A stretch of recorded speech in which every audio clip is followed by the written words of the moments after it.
Hello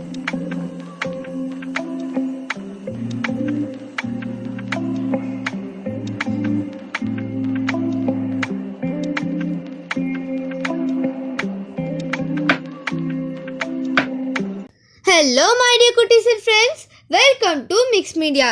பொதுவாகவே எல்லாரும் சொல்லி கேட்டிருப்பீங்க, அதாவது தேங்காய் பால் உடம்புக்கு ரொம்ப நல்லது, தேங்காய் ரொம்ப நல்லது.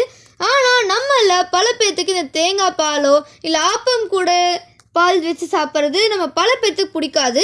ஸோ அப்படிப்பட்ட ஹெல்த்தியான தேங்காய் பாலை எப்படி குழந்தைங்கள்லேருந்து பெரியவங்க வரைக்கும் ரொம்ப ஈஸியாக ஹெல்த்தியாக கன்சியூம் பண்ணலாம் அப்படின்றத இந்த வீடியோவில் பார்க்க போகிறோம். ஸோ அதுக்கு நம்ம இன்றைக்கி பார்க்க போகிற ரெசிபியோட பேர் ஸ்டூ. இது ரொம்ப ஈஸியாகவே நம்ம செஞ்சிடலாம் தேங்காய் பால் யூஸ் பண்ணி. ஸோ வாங்க செய்ய ஸ்டார்ட் பண்ணிடலாம். அதுக்காக ஃபஸ்ட்டு நான் ஒரு கடாய் எடுத்து அந்த கடாயை நல்லா ஹீட் பண்ணிவிட்டு ஆயில் ஆட் பண்ணி 1 ஸ்பூன் கடுகு ஆட் பண்ணியிருக்கேன். நம்ம இப்போது கடுகு நல்லா வெடிக்க விட்டுடலாம். இந்த இடத்துல கடுகு நல்லா வெடித்தாதான் நம்மளோட ஸ்டூ ரெசிபி ரொம்பவே நல்லாயிருக்கும். ஸோ நல்லா வெடிக்க விட்டுருங்க. இப்போது இந்த ரெசிபிக்கு தேவையான அளவு ஆனியன்ஸ் எல்லாமே ஆட் பண்ணிக்கலாம். நான் வந்து இன்றைக்கி 2 பெரிய வெங்காயம், பச்சை மிளகா, கருவேப்பிலை இது எல்லாத்தையுமே நல்லா ஆட் பண்ணிக்கிறேன்.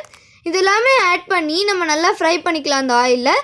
வெங்காயம் நல்லா ஸ்லைஸாவோ இல்லை பொடி பொடியாக இல்லை டைஸ் பண்ணணும்னு அவசியம் கிடையாது. நம்ம நார்மலாக கட் பண்ணி உள்ளே ஆட் பண்ணாலே போதும், ஜஸ்ட் ஒரு ஃப்ளேவருக்காக தான். ஸோ ஆனியன் ஆட் பண்ணி மீடியம் ஃப்ளேமில் வச்சு நல்லா குக் பண்ணி எடுத்துக்கோங்க. நம்ம இந்த ரெசிபிக்கு மிளகாத்தூள் எதுவுமே யூஸ் பண்ண போகிறதில்ல. ஸோ அதனால் நம்ம பச்சை மிளகாய் யூஸ் பண்ணியிருக்கோம். நான் வந்து இன்றைக்கி 4 பேர்த்துக்கு செய்கிறதுனால 2 பச்சை மிளகாய் ஆட் பண்ணியிருக்கேன். நீங்கள் எவ்வளோ பேர்த்துக்கு செய்கிறீங்களோ அதுக்கு தேவையான அளவு நீங்கள் பச்சை மிளகாய் ஆட் பண்ணிக்கலாம். ஸோ அந்த ஸ்பைஸ் தகுந்த மாதிரி நீங்கள் ஆட் பண்ணிக்கலாம். இந்த ரெசிபியோட அவுட்கம் நமக்கு ஒயிட் கலரில் தான் இருக்கும். ஒயிட் கலரில் இருந்தால் தான் தேங்காய் பாலோட எசன்ஸ் இருக்கும். சப்போஸ் உங்களுக்கு அது பிடிக்கல அப்படின்னா நம்ம ரெட் கலர் காஷ்மீரி மிளகாத்தூள் போட்டுக்கலாம், ஒன்றும் ப்ராப்ளம் இல்லை. நெக்ஸ்ட்டு நான் வந்து வெஜிடபிள் ஆட் பண்ணியிருக்கேன்.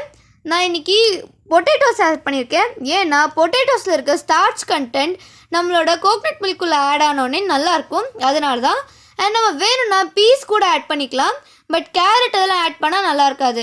ஸோ இந்த ரெசிபிக்கு நம்ம உருளைக்கிழங்கு, பட்டாணி மட்டும்தான் ஆட் பண்ணணும்.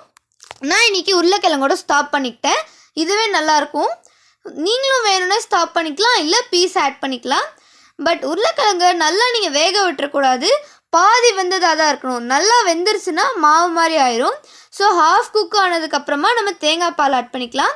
நான் இன்றைக்கி தேங்காய் பால் வந்து நல்லா ஃபைனாக எடுத்து வச்சுருக்கேன். அதாவது நல்லா கொஞ்சம் திக்காக பேஸ்ட் மாதிரி இல்லாமல் தண்ணி மாதிரி தான் பால் எடுத்து வச்சுருக்கேன். நம்ம இந்த ரெசிபிக்கு இன்னும் உப்பை ஆட் பண்ணல. ஸோ தேவையான அளவு நம்ம உப்பை ஆட் பண்ணிக்கலாம். அண்ட் அதுக்கப்புறமா நான் இப்போ தண்ணி ஆட் பண்ண போகிறேன். ஃபஸ்ட்டு 1 கிளாஸ் தண்ணி ஆட் பண்ணிக்கோங்க. அந்த ஹீட்குள்ளே நல்லா அந்த வாட்டர் மிக்ஸ் ஆனதுக்கப்புறமா நம்ம தேவையான அளவு வாட்டர் ஆட் பண்ணிக்கலாம். இந்த வாட்டர் உருளைக்கிழங்குலாம் நல்லா குக் ஆகுறதுக்காக தான். ஸோ நம்ம கம்மியாக ஆட் பண்ணாலே போதும், நிறைய ஆட் பண்ண தேவையில்லை.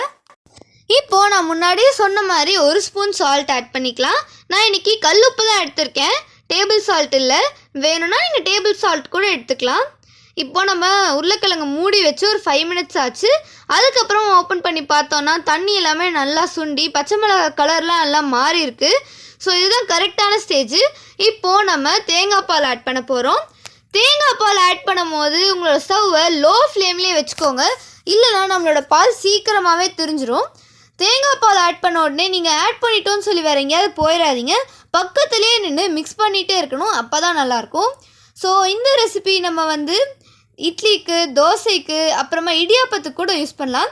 பட் மோஸ்ட் இம்பார்ட்டன்ட்லி ஃப்ரெஷ்ஷாக ரெடி பண்ண மாவில் சுடுற இட்லிக்கு இந்த ஸ்டூ ஒரு பெஸ்ட் காம்பினேஷனாக இருக்கும். ரொம்ப நாளாக இட்லிக்கு வேறு சிம்பிளாக செஞ்சுட்டு இருந்தீங்கன்னா இந்த ரெசிபியை ட்ரை பண்ணி பாருங்கள். ஸோ ரொம்ப சிம்பிளாக நம்ம செஞ்சு முடிச்சிட்டோம். ஒரு 2 மினிட்ஸ் மூடி வச்சு நீங்கள் எடுத்திங்கன்னா உங்களோட ஸ்டூ ரெடி ஆயிடுச்சு. இதே மாதிரி உங்களோட குழந்தைங்களுக்குலாம் ரொம்ப ஹெல்த்தியாக தேங்காய் பால் கொடுக்கறதுக்கான வழியாகவும் இது இருக்கும். ஸோ இது கண்டிப்பாக ட்ரை பண்ணி பார்த்துட்டு எப்படி இருக்குன்றத கமெண்ட் செக்ஷனில் சொல்லுங்கள். அண்ட் இதே மாதிரி பல ரெசிபீஸ்க்காக நம்ம சேனலை சப்ஸ்கிரைப் பண்ணிட்டு காத்துருங்க. பல பேர் சப்ஸ்கிரைப் பண்ணாமல் லைக்கும் பண்ணாமல் பார்த்துட்ருக்கீங்க. ஸோ இந்த வீடியோ பார்த்ததுக்கப்புறமா மறக்காமல் லைக்கும் சப்ஸ்கிரைபும் பண்ணிடுங்க. டாட்டா, பாய் பாய்.